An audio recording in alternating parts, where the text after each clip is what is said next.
ایک عربک لفظ ہے جس کا معنی ہوتا ہے پردہ، لیکن آج کل حجاب اس چھوٹے سے کپڑے کو کہتے ہیں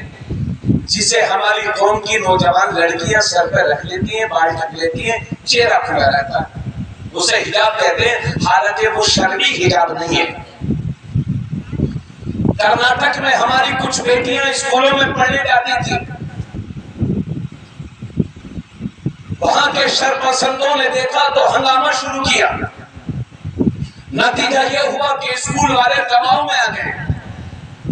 اور کرناٹک کے اسکولوں کے گیٹ پر بورڈ لگا دیے گئے کہ ہمارے یہاں حجاب والی بچیاں نہیں پڑھ سکتے۔ پچھلے 3 سال سے اپنے ملک میں حجاب کا میٹر چلا بھائیوں،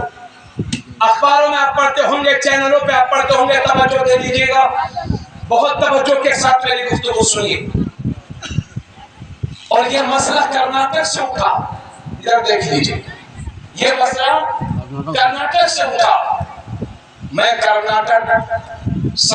اسی موقع پر جب حجاب کا میٹر بالکل گرمایا ہوا تھا، میں اسی موقع پر کرناٹک گیا فروری سن 2023 میں، جب حجاب کا میٹر بالکل گرمایا ہوا تھا تو میں مجمع میں کھڑے ہو کے تقریر کر رہا تھا جلسے میں۔ میں نے دیکھا کہ 1000 کے قریب عورتیں بیٹھی ہیں، اور اللہ گواہ ہے، جہاں تک میرا خیال ہے، میں یقین کے ساتھ کہہ سکتا ہوں کہ میں کھڑے ہو کے تقریر کر رہا تھا، عورتیں مجھے نظر آ رہی تھی، ایک بھی عورت کا چہرہ میں نے کھلا ہوا نہیں دیکھا تھا۔ سبحان اللہ، سبحان اللہ۔ جب سر پہ آتی ہے تب حالات بدلتے ہیں۔ اے بیٹے چپ، میں نے 1.5 گھنٹہ، ادھر سن لیجیے، درد دل بیان کر رہا ہوں، یہ کوئی تقریر نہیں ہے لچھے دار۔ میں نے 1.5 گھنٹہ حجاب پر قرآن و حدیث کی روشنی میں تقریر کی، اور میں ان سے یہ کہہ کر کے آیا تھا کہ میرے بھائیوں، حجاب کے میٹر پر تم شریعت پر مضبوطی سے چلتے رہنا، اپنی بیٹیوں کو حجاب کی تاکید کرتے رہنا، انشاءاللہ فاتح تمہاری ہوگی اور شکست ہوگی دشمنوں کی۔ حضرات، میں یہ یقین دلا کے آیا تھا، میں اس سال جنوری سن 2010 میں پھر وہاں گیا، یعنی فروری کے بعد پھر میں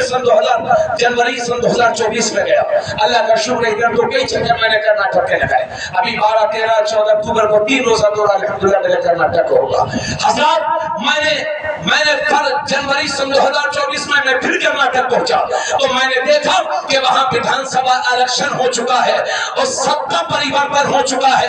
اور جو منتری حجاب کے میٹر میں سب سے زیادہ ناٹک کر رہا تھا، اللہ نے اس الیکشن میں اسے اتنا ذلیل فرما دیا کہ پورے کرناٹک میں منہ دکھانے کے قابل نہیں رہ گیا، اور جن اسکولوں کے گیٹ پر لکھا ہوا تھا کہ ہمارے یہاں حجاب والی بچیاں نہیں پڑھ سکتی، انہی اسکولوں کے گیٹ پر لکھا ہوا ہے ہمارے یہاں حجاب والی بچیاں پڑھ سکتی ہے۔ بس یہی تو آپ سے کہہ رہا ہوں، نا امید نہ ہو، مایوس نہ ہو، خدا کی رحمت تمہارا ساتھ دے گی، رب سے امید رکھو، یہ پاگل ہے، جھگڑائیں گے، اسلام کا اجالا صبح قیامت تک باقی رہے گا۔ میری قوم، تو اپنا راستہ سیدھا رکھ، اگر راستے میں پتھر بھی ہوں گے تو اللہ موم بنا دے گا، کانٹے بھی ہوں گے تو پھول بنا دے گا۔